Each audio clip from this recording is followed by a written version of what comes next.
Jung never feared emotion.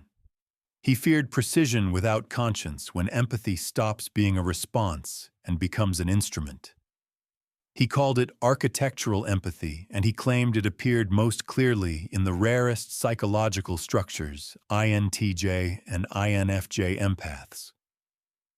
These are not ordinary sensitives. They don't just feel your sadness.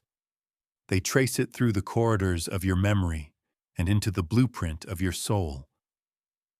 They see where it began, what it built, and what it's slowly destroying. To Jung, this kind of mind was both a miracle and a menace. He wrote that it carried the intelligence of God and the temptation of Lucifer. When an empath with strategic cognition awakens, they possess the potential to become healers of civilization or architects of its manipulation. They see emotional cause and effect, like an engineer sees tension and stress. They can predict which words will soothe and which will break. And because their accuracy feels divine, they risk confusing understanding with authority. He encountered his first case in Zurich in 1932, a psychiatrist known only as Dr. K. The man was brilliant, methodical, and exhausted. He told Jung he suffered from the curse of foresight. He could read patients' reactions before they happened. Every confession, every relapse, every betrayal, he saw it coming. "I no longer practice medicine," he said. "I just observe inevitability." Jung was intrigued and uneasy. Through weeks of sessions, Jung realized Dr. K wasn't psychic. He was perceptually omnivorous. He registered micro-expressions, vocal tremors, and the smallest shifts in tone. But his mind didn't stop at empathy. It analyzed, structured, and cataloged. He could predict behavior because he understood psychological mechanics like a mathematician understands equations. Jung described it later as X-ray vision of the psyche. One afternoon, Dr. K turned the mirror around. He described Jung's current emotions, traced them to a childhood wound Jung had never disclosed, and articulated Jung's next 3 questions before Jung consciously formed them. "He unstitched my psyche in real time," Jung wrote in his private journal. "It was not sorcery. It was intellect sharpened by emotion." Yet what unsettled him was not the skill, but the absence of moral boundary. Dr. K admitted he could make patients fall in love with him, transfer their devotion, and shape their beliefs. "I can change a person's truth," he confessed, "by speaking to the right fragment of their childhood." Jung realized he was not studying pathology, but evolution. Dr. K embodied a fusion of empathy and architecture, a consciousness capable of rebuilding human identity from the inside. Jung called it strategic empathy, and he feared it as much as he admired it. He spent years tracing this phenomenon in other gifted patients. Patterns emerged. Each possessed a tri-layered mechanism that separated them from ordinary empaths. The first was pattern empathy, a capacity to perceive emotional data as systems. They didn't simply feel despair. They could map the origins and forecast the behavior it would produce. The second was cognitive modeling, a habit of converting feelings into mental structures. They stored emotional responses the way programmers store code. The third and most perilous was conscious deployment. They could decide when and how to use empathy for outcome. They didn't drown in others' pain, they piloted through it. In theory, this made them healers.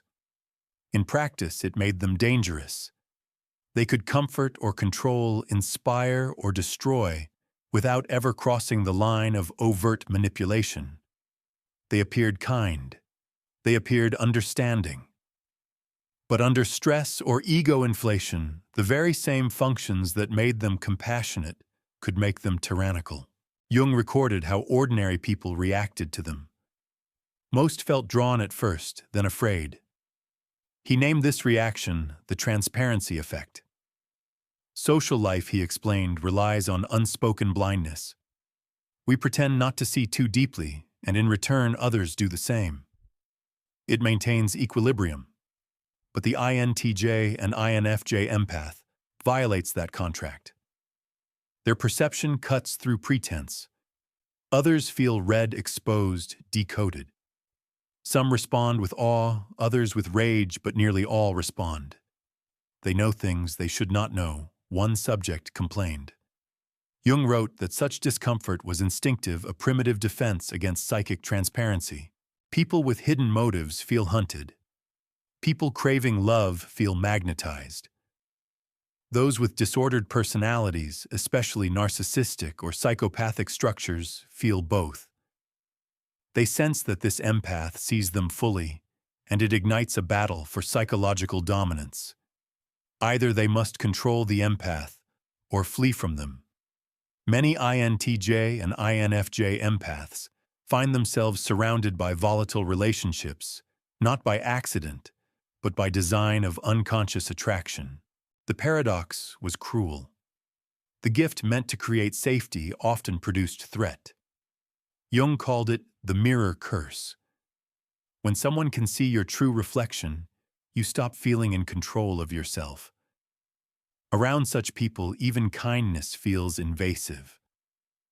Subjects in Jung's studies described physical unease, accelerated heartbeat, compulsive confession, unexplained trust. They looked into me, one patient said, and I began telling the truth before I chose to. Jung noted that these empaths lived in constant exile. Society requires distance. They bring proximity. They violate the privacy of illusion. Even their silence exposes. They become scapegoats, often accused of manipulation they never intended. He concluded that their isolation wasn't social, it was evolutionary quarantine. The species had no instinctive category for them. Over time, Jung identified 4 outcomes for such individuals. The first he called the overwhelmed oracle. These empaths absorb more than they can process. They predict pain, but cannot prevent it. Their lives are spent buffering against psychic noise. Jung described them as haunted by knowledge they didn't request. Many developed psychosomatic illness, panic attacks, or complete withdrawal from social contact. The second path was the benevolent manipulator. These empaths use their insight to help, but their help becomes dependency. They sense what others need to hear and give it shaping outcomes in the name of care.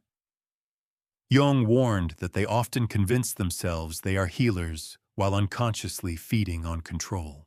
The third path was the shadow architect. Here, empathy becomes a weapon. These empaths use emotional intelligence for domination. They gaslight through accuracy. They craft emotional realities so seamless that others can't tell what's real. They construct psychological prisons and decorate them with comfort, Jung wrote. The final path was the sovereign empath. This type integrates awareness with ethics. They can read deeply, but choose restraint. They use insight only when invited, and they understand that the highest form of empathy is permission. They don't fix, they accompany. They don't predict, they prepare. Jung considered them rare but vital, a potential future for human consciousness. Why so few reach this final form fascinated him. He identified 5 internal hazards embedded in their design. First, the God complex. Constant accuracy breeds the illusion of omniscience. When you're often right, you forget to doubt. Second, the isolation paradox. Their depth creates distance. They are surrounded, yet unseen. Third, the responsibility trap. Seeing pain generates compulsion to fix it, and control is mistaken for compassion. Fourth, authenticity loss. They perform understanding so flawlessly that they lose touch with raw emotion. And fifth, control addiction. Predictability becomes safety. Chaos feels lethal. They begin scripting people's behavior just to stay calm.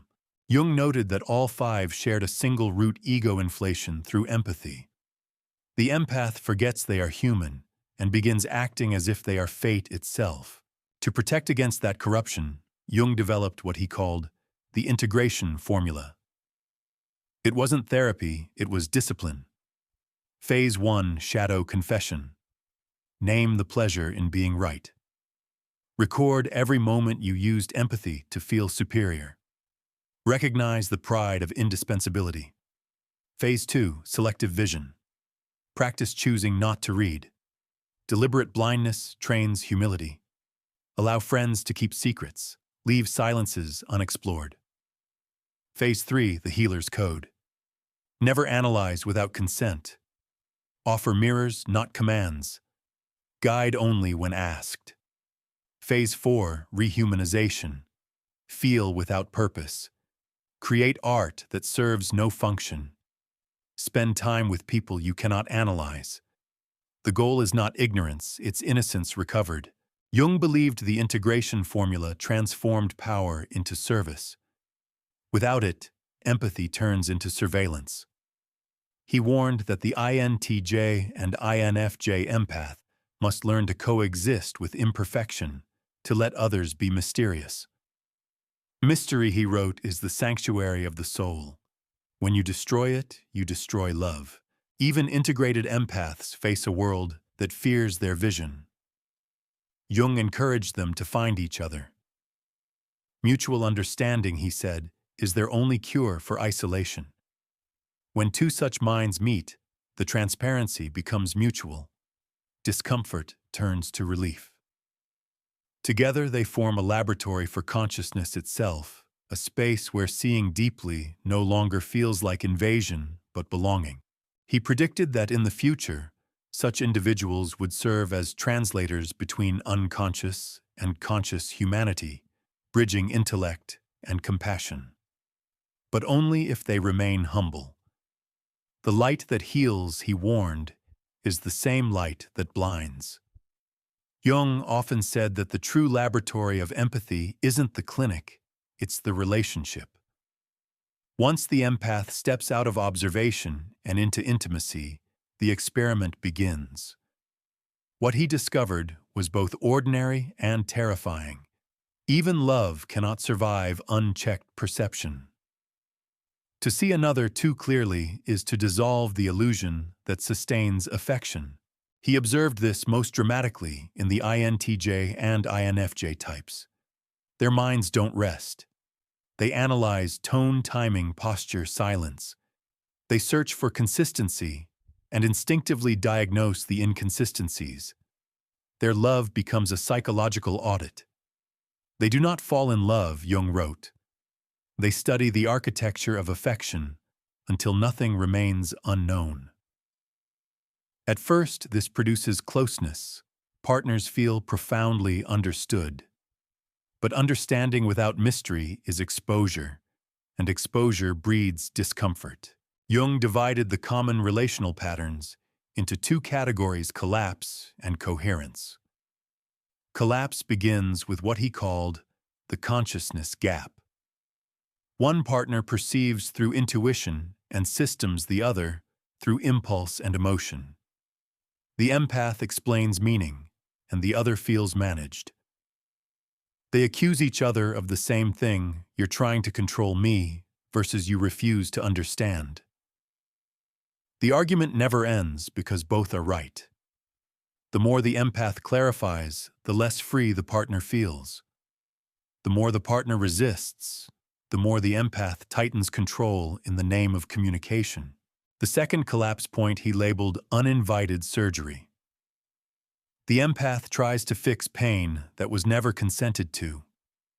They dissect behavior like a surgeon repairing tissue, forgetting that not all healing requires incision. The patient becomes defensive. The empath becomes frustrated. Even when their diagnosis is right, the result is wrong. The soul, Jung said, bleeds when it is cured without permission. And then comes the hero economy.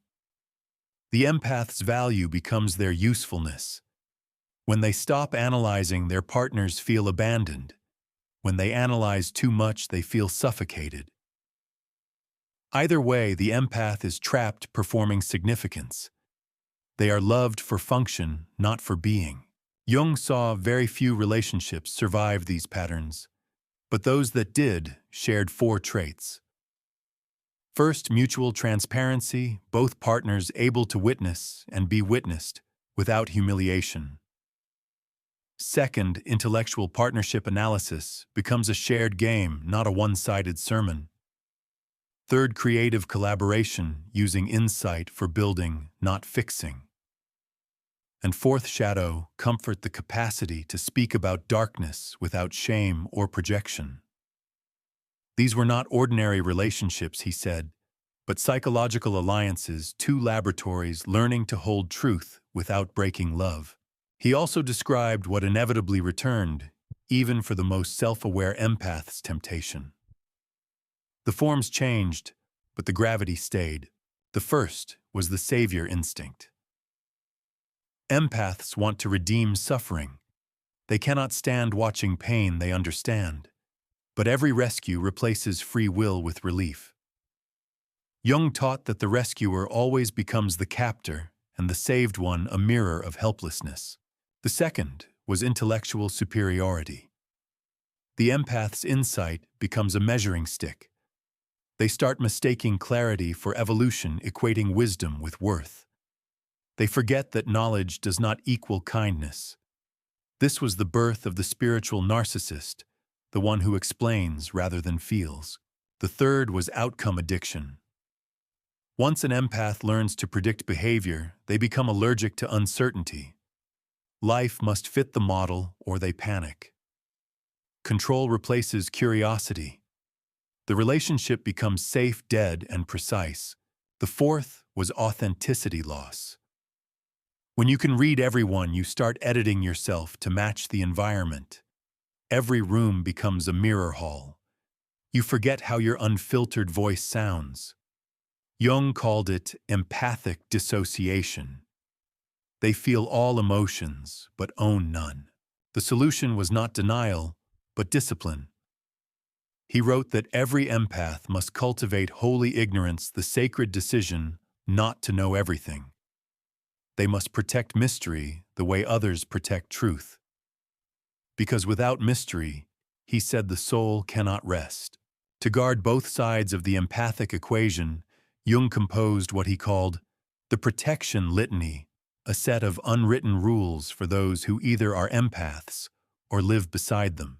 If you live near one, trust your internal signal. If you feel guided yet free, you're safe. If you feel influenced without clarity, step back. Set explicit boundaries. No reading unless invited. Ethical empaths will relax. Shadow architects will explain why you shouldn't need permission. Their reaction is your revelation. If you are the empath, practice restraint. Seeing clearly is not the same as being right. Announce your lens. I notice a pattern. Do you want to hear it? If they say no, stop.